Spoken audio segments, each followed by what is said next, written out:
society leadership, social enterprise management. Model 4, business writing skills. Are you communicating or just writing? Welcome to this session. My name is Prof. Richard Boateng, and I'll be taking you through the session. The session teaches best practices you must know to be able to write clear, effective, professional business documents, including emails, memos, letters, and reports. It includes how to write effective sentences that engage people and clarify and share your message in a unique manner. I will talk about some of the techniques that will help you to avoid errors in repetition and phrases and using confusing phrases that sometimes interfere with our communication and business and your social enterprise. We'll start with the first topic, which will be defining communication. Then we'll move to writing clearly and effectively, formal and informal communication, and errors in business writing. So topic 1, defining communication. What is communication? Communication is a process of sharing ideas, experience, knowledge, and feelings through the transmission of symbolic messages. It's also a method for conveying message to an intended receiver, or a medium for moving information through time or space. Why do we communicate? If I don't communicate, can you even hear me? Can you even learn from me? Communication is the essence of living. You aren't alone in the world. You need resources from others, and because of that, you engage in communication. But on the other hand, writing means sharing. It's a part of the human condition to share things, and part of sharing is also communication. So whether I'm communicating through writing or verbally to you, I am finding a way of sharing something with you or asking you for something. The communication process involves a source which encodes the information, passes through a channel which decodes the information and then to a receiver. And the receiver will give a feedback so that the communication loop is complete. So, and this happens within a context which can either influence encoding or decoding. If I send information to you and it includes both verbal and non-verbal, sometimes you need my culture to understand some of the non-verbal information I send to you. So that if I do some non-verbal actions, you can be able to interpret them in the right context. So here, the person who is the source of the communication encodes it into a message and transmits it through a channel. The receiver decodes the message, and in one way or the other, they sends feedback to ensure understanding or the lack of understanding to the particular source. There are different types of communication.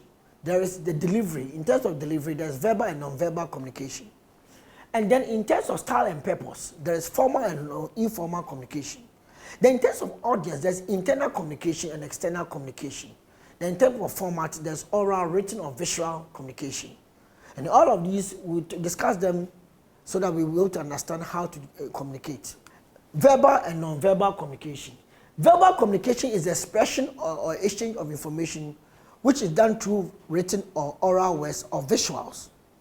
Now, non-verbal communication is the expression or exchange of information which is done without using written, oral words, and visuals. So non-verbal will include facial expression, like this, or gestures. You do some signs, body language, slouching, proximity, coming closer to you. If I stand in front of your face, like I walk into the camera and I talk, what does it mean? And then, like touch, like you touch somebody whilst you say something.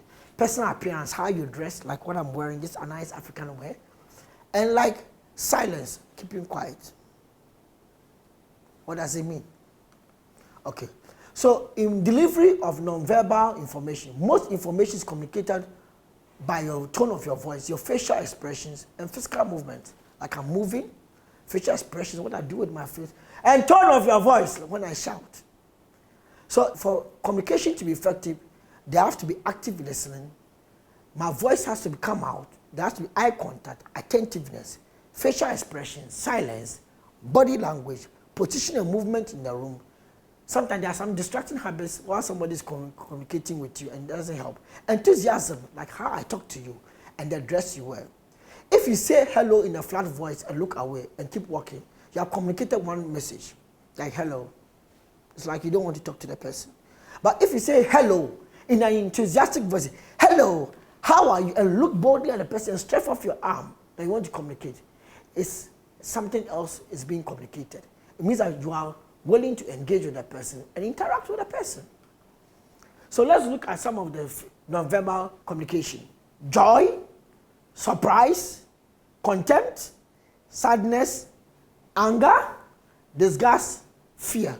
Which of them are you showing right now? Which of them did you do yesterday? Which of them are you going to do in the next 5 minutes? Okay, so let's look at this one. Which of them has power? Is it the guy who is seated? The guy who's holding his arm? The guy who is positioned on his waist? Or the one who is launching backwards? Yes, can you guess? I leave that to you to think about it. Okay, so in non-verbal communication, we want to be able to have a very good appearance and be able to show promise, show activeness that we want to engage with somebody. So like this gentleman here, we can see that in his non-verbal communication, there's a trimmed haircut, he's cleanly shaved, warm smile, full of confidence, formal dress, firm handshake, correct body posture. What can you see? What you are and what you see. Which of them is happening here? The gentleman looks like he is what he says. He's confident and is willing to engage in the business transaction. And he is confident about who he is, and he's exuding confidence. So this is what it looks like. So sometimes if you just go out and you're communicating with people and you just don't speak up, you don't stretch off your arm to show a handshake and your handshake is not firm, it can actually, in a business transaction, it may make the other partner think that you don't have the confidence in engaging in business with him. Delivery, verbal and visual. For example, if you want to teach a child how to ride a bike and you start giving the child instruction, select a bike where the seat can be lowered enough so that the learner can be seated, and you start giving all these lessons in terms of a written form. Compare that one to somebody giving the child a video to watch. Which of them would the child learn how to ride faster? The visual one, of course. A picture is worth 1,000 words. You may give your words, but the visual one can give the person an illustration of what to do, and may do it quicker. So visual communication matters a lot. Now, oral communication. Communication through the mouth, in person, video or audio, is what we may term as oral communication, which may come through speeches, presentations, discussions. All these are forms of oral communication. It offers one ability to talk with others and give and exchange information and ideas, such as ask questions, give directions, coordinate tasks, and explain and persuade others. But you have to make sure the tone of your voice is consistent with the information you want to carry across. If somebody is sad and you want to talk to the person, you cannot be shouting on the person. If somebody too is enthusiastic and shouting that, "Hey friend, how are you?" You may also have to enthusiastically respond, "Hey friend, I am doing well." So your consistency of your oral communication also matters. Now, what about communication and culture? Oral communication and culture. Now, it has been established in doing business in Ghana that you have to address seniors and those with academic and professional titles by their titles. Hierarchy is an important part of Ghanaian business culture. Don't expect to get down on business at the first meetings. Ghanaian people enjoy to know who their colleagues are on a personal level before beginning a formal business proceeding. And this may be extended to some places in Nigeria too. Don't use your left hand when you are offering gifts to a business associate. Do leave time buffer between meetings. The concept of time in Ghana is flexible. If you say 2 o'clock, they may arrive at 2:30. So the meetings tend to overrun. Do not embarrass a business contact during a meeting. Ghanaians like maintaining face or saving face, meaning that they don't like to be embarrassed before others. And avoid uncomfortable situations. So it will be better for you to pull the Ghanaian out and then advise him or give him a caution than rather do it in front of many people. So that is with verbal communication in terms of oral communication and some of the business ethics that are required. What about written communication? Written communication in terms of verbal needs to be effective. And effective writing comes from careful choice of words, organization in the correct order into sentences that are formed well and put together to be cohesive to communicate an information. Writing is more valid and reliable than speech. But while speech is spontaneous, writing causes delay and takes time, as feedback is not immediate. You think, you write, you edit, and you polish, and then you send across. Now, what are the key issues in verbal written communication? It helps in laying down apparent principles and policies and rules for running an organization, written communication. It is permanent means of communication. We can always find it. That is what you wrote. This is what was established. Useful when record maintenance is required, not just what you have said, but what was written. It assists in proper delegation of responsibility. This is what has been printed out and written that you should do. It's more precise and explicit. Effective written communication develops and enhances organization's image. It provides ready records and references. Legal defenses can depend upon it as it provides valid records. How then will you write clearly and effectively? Topic 2. Audience and format. Writing clearly and effectively. The first step to writing clearly is to choose the appropriate format. Do you need to send an informal email or a formal mail or create an advert or a formal letter? Now, with a formal audience, you need to define your writing audience. How formal or relaxed the tone should be. For instance, if you write an email to a prospective client, should it be the same tone as an email to a relation or a brother or a sister? Start by identifying who will read your message. Who are you sending your message to? Is it targeted at a senior business colleague, a department, or of an office, technical expert? If you're writing technical experts, you have to know what you are writing about because they communicate in a technical language. Customers or regulators. You cannot communicate in technical language to a customer. He may not understand. If you put the software here and you install and decrypt and encrypt, how would the customer understand all this information? With writing, you write with your readers and recipients in mind. This should define your tone and as well as the aspects of the content. Composition and style. Create an outline once you know who you are writing to. If you are writing a longer document such as a report or a speech. Outline helps you to identify which steps you should take in order and which information will come before the other information. And use, secondly, the IDA principle. IDA means that attention, interest, desire, action. And I'm going to take you through that. These are 4 principles for helping you in the writing process. Now, IDA, the first one is attention.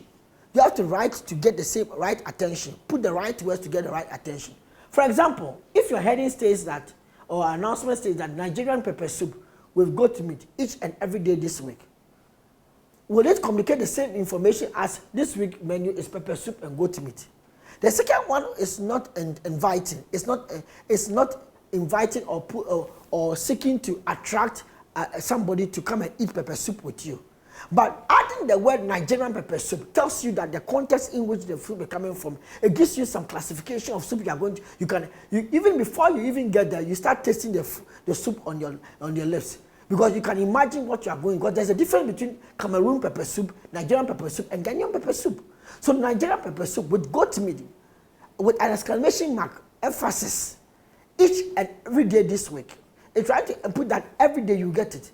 But writing this week's menu is pepper soup and goat meat, even though to be there every day, it's boring.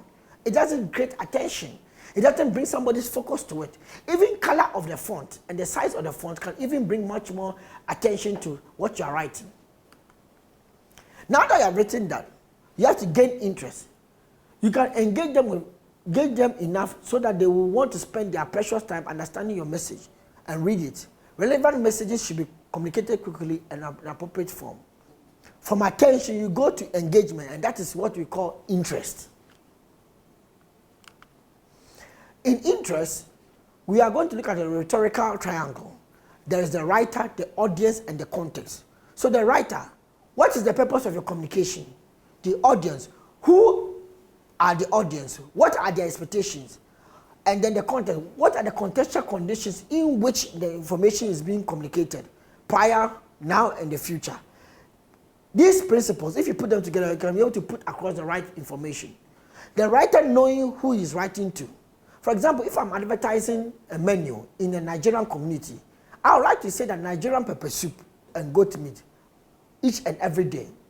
Because I know that I want people to know that I have the original Nigerian soup which people can come and drink.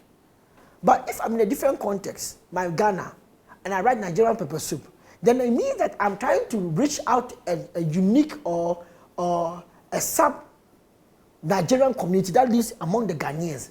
So I'm writing the Nigerian pepper soup can also be bought in Ghana.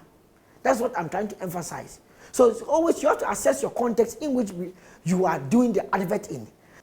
In such a context, I will not, if I'm selling Nigerian pepper soup and goat meat in Ghana, I will not just write Nigerian pepper soup and goat meat, exclamation mark. I'll write Nigerian pepper soup and goat meat here in Ghana. So that you realize that it is right here in Ghana. It's possible for you to take this soup in Ghana. I'll add the context I'll bring the attention to the context that I'm selling this in Ghana. So you can also enjoy it in Ghana. Because somebody will ask that, is he going to import it here? Or what will be happening? Is it true? Or I can say Nigerians pepper soup and goat meat made by Nigerians for Nigerians.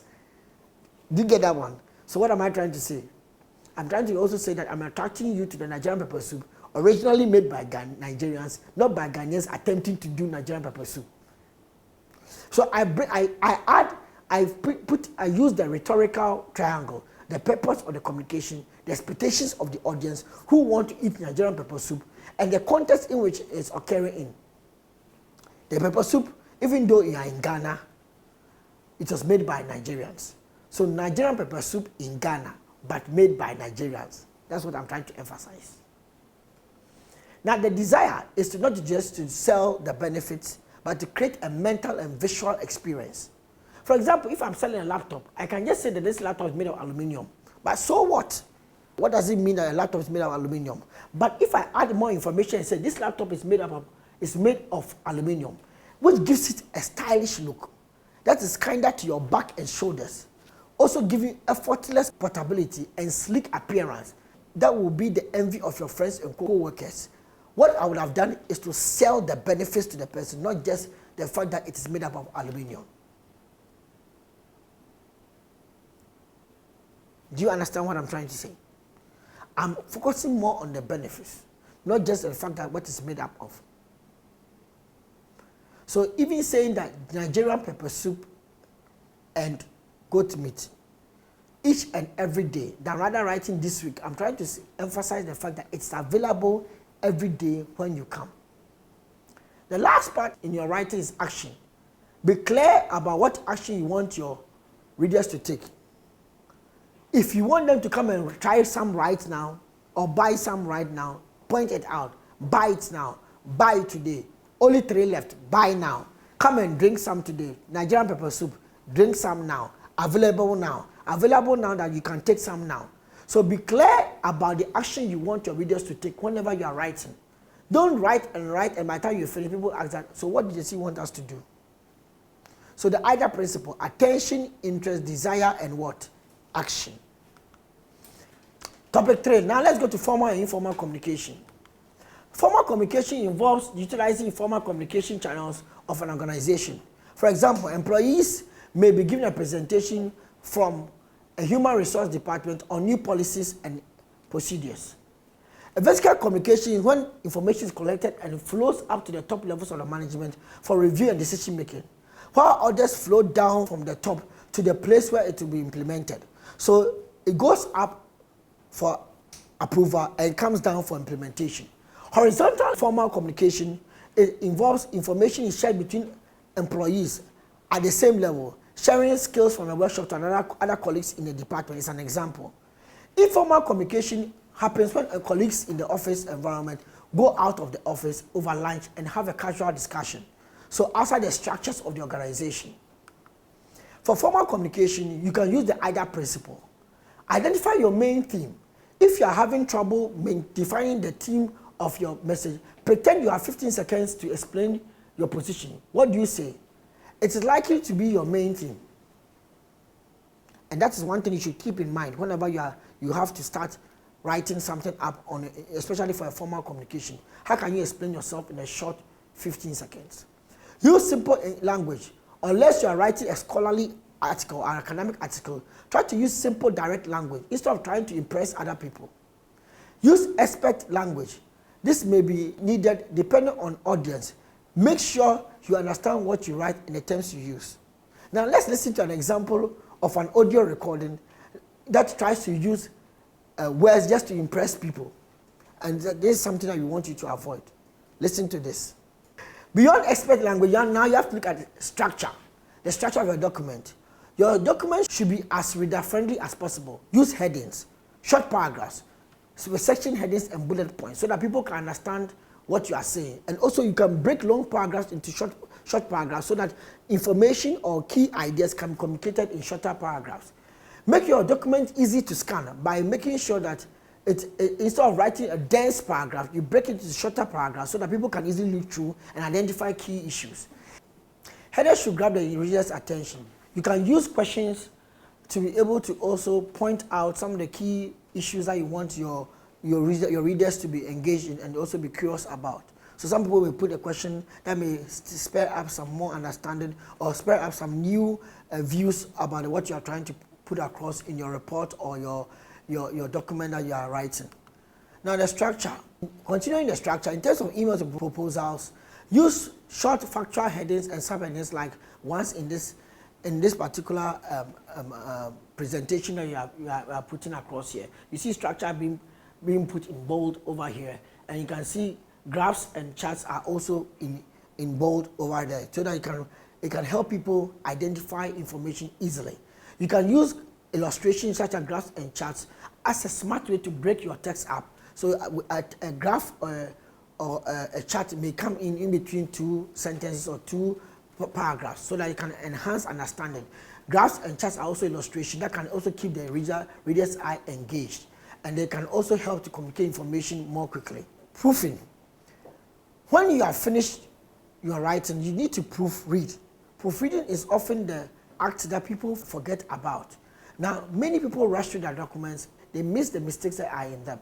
Proofread your headers and your subheaders so they are consistent. Sometimes even the numbering may not be consistent. You start from 1.0, the next year 3.0, so you leave 2.0 out.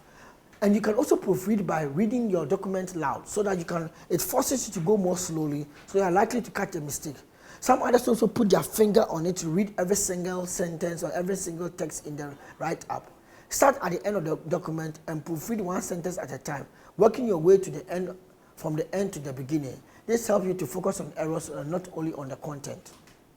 Writing memos. Memos are used to make requests, give announcements, and sometimes communicate reports. Memos that make requests or announcements are read quickly.